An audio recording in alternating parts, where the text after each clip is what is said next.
ഇനി നോക്കൂ നിങ്ങൾ, രണ്ടാമതായി ഇമാം ഷാഫി ജാറം കെട്ടുന്ന കാര്യത്തിൽ എന്ത് നയമാണ് സ്വീകരിച്ചത്?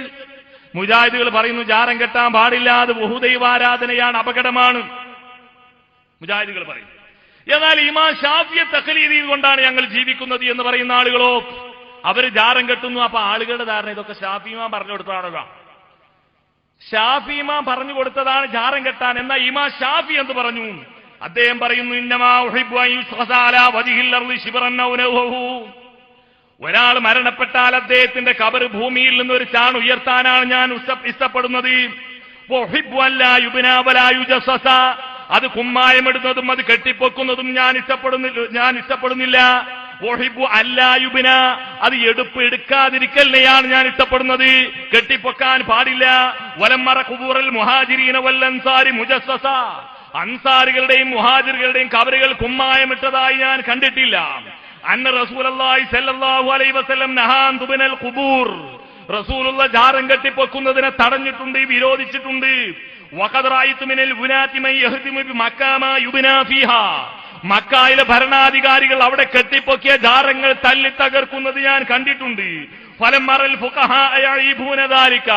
ഒരൊറ്റ പണ്ഡിതനും അത് തെറ്റാണെന്ന് പറഞ്ഞിട്ടില്ല. ഈ കോലത്തിൽ ഇമാം ഷാഫി പറഞ്ഞിട്ട് ഞങ്ങളുടെ ഷാഫി ഇമാമിന്റെ വാക്കാണ്, മൂപ്പരെ തഖ്ലീദ് ചെയ്ത് പോവുകയാണ് ഞങ്ങൾക്ക് ഇമാം ഷാഫി ഉണ്ട് എന്നും പറഞ്ഞ് നടക്കുന്ന ആളുകൾ നാളെ മഹ്ശറിൽ വന്ന് എന്തായിരിക്കും അവസ്ഥ എന്നറിയോ? ആ ഷാഫി മതബാരൊക്കെ എണീറ്റാട്ടെ, സ്വർഗത്തിക്കാൻ പോയിക്കാത്ത ഇവരുടെ വാക്ക് കേട്ട ആ രൂപത്തിൽ അള്ളാന്റെ ഒരു ഡയലോഗ് ഉണ്ടാവും. അപ്പൊ എല്ലാവരും ഞങ്ങളൊക്കെ ഷാഫിയാക്കളാണ്, ഞങ്ങളൊക്കെ ആർക്കാർ ഒക്കെ പറഞ്ഞിട്ടേ. അപ്പൊ ഓരോരുത്തരോട് നീ ഷാഫി മത പ്രകാരം എന്തൊക്കെ ഷാഫിമാ പറഞ്ഞു? ഷാഫിമാൻ ജാറം കെട്ടിപ്പൊക്കി വലിയൊരാളെ ഉയരത്തിലുള്ള നിലവിളക്കൊക്കെ കത്തിച്ച് തിരിയൊക്കെ വെച്ചിട്ട് അവിടെ കത്തിക്കാനും, പെണ്ണുങ്ങളൊക്കെ വന്നിട്ട് അവരെ തലയിൽ കൂടെ കൊടി ഉയ്യാനും, ജാറത്തിൽ സുജൂദ് ചെയ്യാനും, അവിടെ കിടക്കാനും, എന്തൊക്കെ അവിടെ മണ്ണ് തിന്നാനും ഒക്കെ പഠിപ്പിച്ചിട്ടുണ്ട് ഇമാം ഷാഫി എന്ന് പറയുമ്പോ ഇമാം ഷാഫിന്റെ അവസ്ഥ എന്തായിരിക്കും? കോഴിക്ക് താറാവിന്റെ മുട്ട വെച്ച് കൊടുത്ത മാലിട്ടാ. കോഴിക്ക് താറാവിന്റെ മുട്ട വെച്ച് കൊടുത്താൽ അതിറ്റിനെയും കൊണ്ട് പോകും കോഴി. എന്നിട്ട് വല്ല കുളത്തിന്റെയും പക്കത്ത് എത്തുമ്പോ കോഴിക്ക് കാര്യം തിരിയും. അതുവരെ കോഴിക്ക് താറാവും കുട്ടികളോടായിരിക്കും താല്പര്യം. എന്താ? കോഴിന്റെ ഒറിജിനൽ കുട്ടികൾ ഇങ്ങനെ എല്ലും കോലും ഒക്കെ ആയിക്കൊണ്ട് ശരീരമൊന്നും ഇല്ലാത്ത കോലത്തിൽ, താറാവിന്റെ കുട്ടികൾ നല്ല എൽക്കനുള്ള കുട്ടികളായിരിക്കും.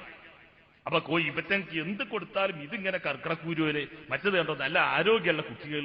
അവസാനം ഒരു കുളത്തിന്റെ വക്കത്തിൽ കൂടെ കോഴിയും കുട്ടികളും പോകുമ്പോ താറാവിന്റെ കുട്ടികൾ വെള്ളത്തിലിറങ്ങിയാണ് നീന്തുമ്പോ കോഴി പറയും, സുഹാര ജല്ല ജലാലും ഇതൊന്നും നിന്റെ കുട്ടികളല്ല മക്കളെ എങ്ങോട്ട് പോരെന്ന് പറഞ്ഞാൽ ആ പീക്കിലിയാലെയും കൊണ്ട് പോയിയാണ് പോകും. എന്നതുപോലെ മഹാനായ ഇമാം ഷാഫി റഹ്മത്തുള്ളാഹി ഹശ്റിന്റെ മൈതാനിയിൽ വരുമ്പോൾ ഈ ശിർക്കിന്റെ വാഹകരായ ആളുകളെ അടുപ്പിക്കില്ല എന്നതിൽ ആരും സംശയിക്കേണ്ടതില്ല. കിതാബ് തിരിയുന്ന, ഇമാം ഷാഫിയുടെ തിരിയുന്ന, അറബി വായിക്കാൻ അറിയുന്ന, പള്ളി ദർസിൽ നിന്ന് ഇവിടെയുള്ള നിഷ്കളങ്കതയുടെ നിറകുടങ്ങളായ സാധാരണക്കാർ ചെലവ് നൽകി ഓതിപ്പടിച്ച മുത്തഅല്ലിമുകൾക്ക്, അറബി ഭാഷ അറിയുന്ന ആളുകൾക്ക് ഇമാം ഷാഫിയുടെ എന്ന് പരിശോധിച്ചാൽ നിങ്ങൾക്ക് യാഥാർത്ഥ്യം കാണാൻ